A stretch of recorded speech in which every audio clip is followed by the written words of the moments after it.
I don't know, guys. For me, Sarper, I'm sorry, but all of what you're saying right now just sounds like full of I still think that I would be a better guy to be with. If you think otherwise, we would have a problem, that's for sure. You better not want to have problems with me, for sure. Really? Oh boy. It's safe to say that Sarper's meeting with Shekinah's friends, including the friend who's still in love with her, doesn't exactly go too well. What the I mean, he tries to poke me with small words, some ego clash, and I hate that, and I just want to answer him. Now, before we get to all of the looks, the clash of egos, and all of the insults that are traded, let's rewind to the start. So, the last time we saw Sarper, he'd begun to adapt to his new life in America. He seemed to be taking to the changes quite well. But when we join him in this episode after Shekinah has kicked him out of her house because she has a client coming round, for the first time, he's getting a real taste of what his life in America is set to be like. I have a permission to go around neighborhoods. Oh my God. Part-time homeless. He's on the streets. Shekinah definitely did Sarper dirty by not warning him what to expect about his living situation. Now, she claims she didn't want to overwhelm him, but let's just be honest. She was worried that if she told him the truth, he might not want to come. I mean, who in their right mind would want to live in that apartment? An apartment that's basically a show home. It's more an office than it is a home. They can't even cook in their own kitchen, for Pete's sake. But the worst part of this, right, worse than the living situation, is the fact that Shekinah doesn't really even trust Sarper. Like, they're due to wed in less than 90 days, but as she revealed to Sarper in the last episode, much to his frustration, she's worried if he spends too much time at the beach, he might cheat on her. They can tempt me. They cannot. I mean, even if they all open their boobs, I won't be tempted. I just look and go. Sarper insists that he's a changed man, and I don't quite know how this works, but the way he's adamant he'd just look but not actually touch the boobs is in its own weird way kind of reassuring, isn't it? Like, I can't quite put my finger on it. I don't know why I believe him. If anyone else were to say that, I definitely wouldn't believe them, but it's just the way that he delivers that. He's so adamant that would be the case. I kind of believe him. Now, while Sarper's been kicked out of his home because Shekinah's client has come round, while the poor guy is left roaming the streets of LA, streets that he doesn't know, he decides to try and kill some time by calling his parents and explaining the situation that he finds himself in. Bunu daha evvel niye söylemedi Shekinah? Bilmiyorum, ben hani bunu hiç konuşmadık. Ben öyle bir şey tahmin etmiyordum. Ben de sormadım tahmin etmediğim için. Poor Sarper. Now, the truth is, Shekinah's work means that there's going to be all sorts of women coming to their house and basically undressing down to just towels in order to get their treatment. Like, I do understand why Shekinah doesn't want Sarper there. Having a guy just lurking around the house would make her clients feel uncomfortable. It would be bad for business. But the problem is, she should have thought about that before bringing Sarper over. She should have looked into having her own office space or renting somewhere else for them to live. Because the fact is, what she expects Sarper to do now, right, is only making an already difficult transition even harder. Evde yemek yapamayız. Nasıl yani? Take away mi getiriyorsunuz? Ne yapıyorsunuz? Take away, aynen. Yani Ama yani devamlı da böyle dışarıdan sağlıklı bir şey değil ki. Sorry, but to expect him to eat takeout 3 times a day every single day is just insane. Like, health implications aside, just think about the cost. Who can live like that indefinitely? Like, it's such a big ask. It goes beyond a big ask. It's unreasonable. So it should come as absolutely no surprise that Sarper isn't ready to commit to this craziness. ya yemin ederim bak, sevmesem zerre yapacağım iş değildi şu. 90 gün senden şey istiyorum. Benim eve kiraya vereceğiz ya, vermeyelim. Dursun, tamam? Sarper tells his parents not to put his place up for rent, right? He's not sure that he can commit to this life. And I get the feeling Shekinah isn't going to be too happy to find out her fiancé has a backup plan. Now, does that mean that I've given up all hope for these two? Well, no, I actually think that they might be able to make it work. My opinion about these two has changed a lot. Like, just seeing how they are with each other, seeing all the sweet little moments they have together, proves that they are good together. Sweetie, don't be so grumpy. I have to hide stuff from you. Sarper is very vain. He likes to take care of himself almost as much as I do. They both seem to love each other as much as they love themselves, and somehow it's working. But when we join them later on that evening as they're off to meet Shekinah's closest friends, Sarper is about to be put to the test. Now, as you may recall from their first season on the show, one of Shekinah's friends is a French guy, a weird French guy called Dan. Dan was very vocal about not wanting Shekinah to be with Sarper. We should be together, he told her. I love you. Sarper knows a lot about Dan, and I've mentioned that he still has feelings for me. I really want you to be happy, but I really still do love you. Sorry, but why is this guy still in Shekinah's group of close friends? Like, I understand she's been honest with Sarper about it, right? But can you imagine if the roles were reversed? How do you think she'd react if Sarper was still close friends with a woman who was still in love with him? I don't think she'd like it too much. Now, Shekinah might think she might try and insist that Dan is just harmless, but as the drinks begin to flow, it becomes very obvious that Dan has a lot to say about Shekinah and Sarper's upcoming marriage. But in this situation, maybe it's more like by convenience, because for you to stay longer here. If Shekinah is not in my life, even if you pay me, I wouldn't stay.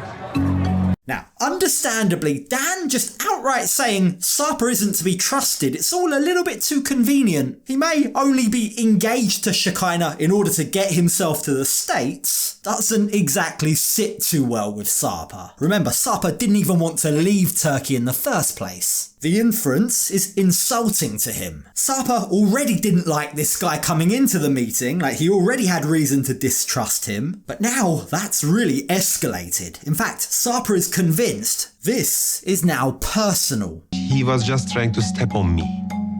I feel that, and it's so obvious. No one understands that at the table. But he was sending those messages to me. Dan is poking the bear, and he seems determined to try and get a response from Sarper. Now, he goes on to tell Sarper that he and Shekinah went on dates together, but they were never in a relationship. But the more he talks, right, the way he says things, it couldn't be any more obvious that Dan is just jealous. He's still sour all these years later that Shekinah picked Sarper over him. We went on dates, and yeah, some interesting stuff happened. I mean, we've done more than just kissing. There's something about Dan that I just don't like. The guy gives me the creeps. I mean, get a grip of yourself, mate. He's way too old to be boasting to the camera crew about how far he got with Shekinah. That's the sort of thing you might expect to hear from a teenager in the schoolyard, not from a grown-ass man. I mean, I don't know what he's expecting to get from this. Does he not realise that Shekinah is literally engaged to Sarper? They're set to be married. Is he playing out fantasies in his mind that she might dump Sarper at the altar and be with him? He just seems way too invested for someone who only went on a few dates with her. Before Shekinah went back to Turkey, I didn't believe in your relationship. And I still think that I would be a better guy to be with.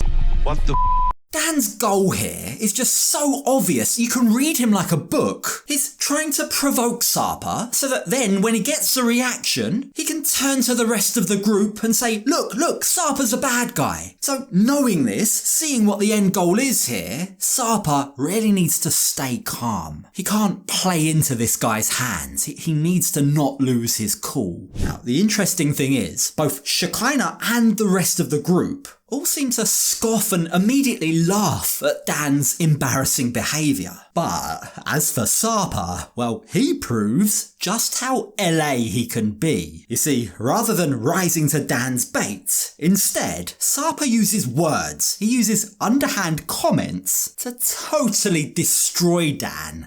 You are not her type, you know? You look like a bad boy, but you are a good boy. You know, there are some boys, cat guys, Some guys are dog guys. Now, I might be wrong, tell me how you interpret this, but I think the way that Sarper's saying, you're a cat guy and I'm a dog guy, is basically Sarper saying, you're a pussy, don't test me. Whether I've got that right or not, one thing is for sure. He's hit the nail on the head when he says Dan is playing the bad boy. He's not a bad boy, he's a good boy. Like, just look at him. He's trying to act chill, but he's not. He couldn't be further from chill if he tried. He's projecting this weird energy, this weird, anxious, insecure energy. Like, if Shekinah's after bad boys, if that is by her own admission what she likes, Dan just isn't it. Now, Sarper, by contrast, has aura. The guy has charisma. You can't deny that. The way that Sarper dealt with that, his control over his emotions and the way that he brutally shot Dan down, not only impresses Shekinah, but it causes her to jump to her fiancé's defense. Clearly we're together. That's not going to change. If you think otherwise, we would have a problem, that's for sure. You better not want to have problems with me, for sure.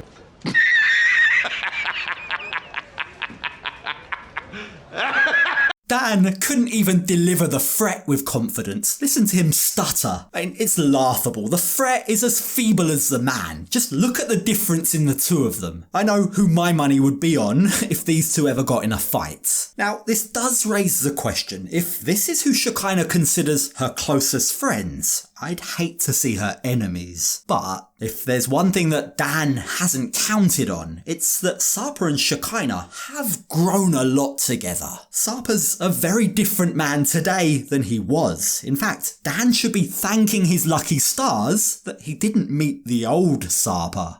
Old version Sarper, I would bounce him and throw him up, catch him in the air and alley-oop him. And he wants me to do such a thing.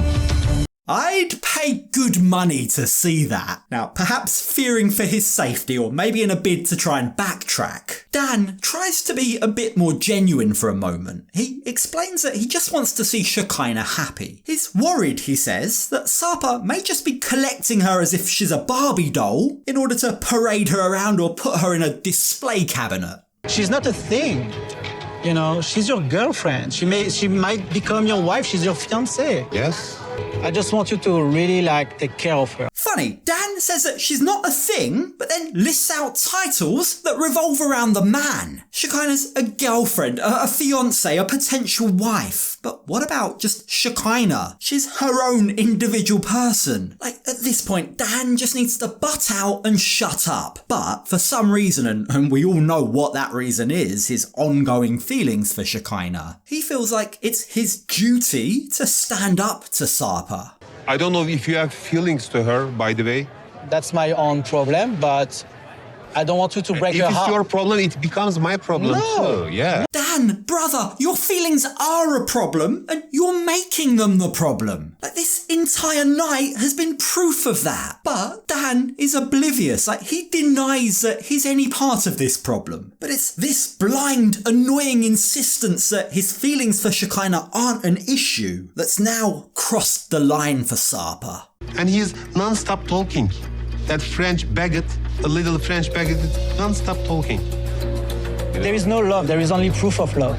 My God, just someone shut Dan up. It's too much. Has anyone else at the table even got a word in edgeways? Now, eventually, one friend does step in. They say that Sarper's choice to move to LA, leave his life and his family in Turkey behind, is proof of his love for Shekinah. And hearing how his own friends have jumped to Sarper's defense, proves to be too much for Dan, because all of a sudden, he decides he needs to leave immediately. You're leaving? Yeah, I cannot hear this anymore. You know what?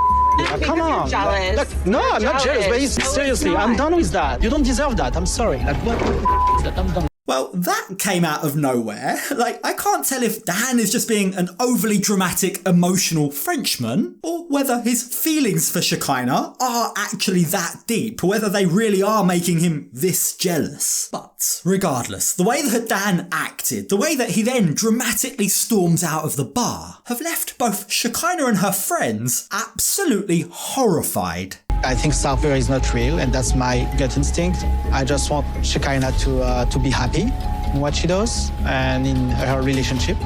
So let her be happy then, Dan. You're the one that's causing these problems. But, well, hilariously, Dan has failed his own test. He's the one that tried to trip up Sarper but has ended up with egg on his face. Sarper, by contrast, has passed with flying colours. He's not only kept his cool, not only destroyed Dan and made him look like the inferior loser, but he's also started to win round the rest of the group. Like, the truth is, if Sarper has enough self-restraint not to punch Dan in the face, I think that proves that he's also strong enough to live without a kitchen and look at but not touch any other women's boobs.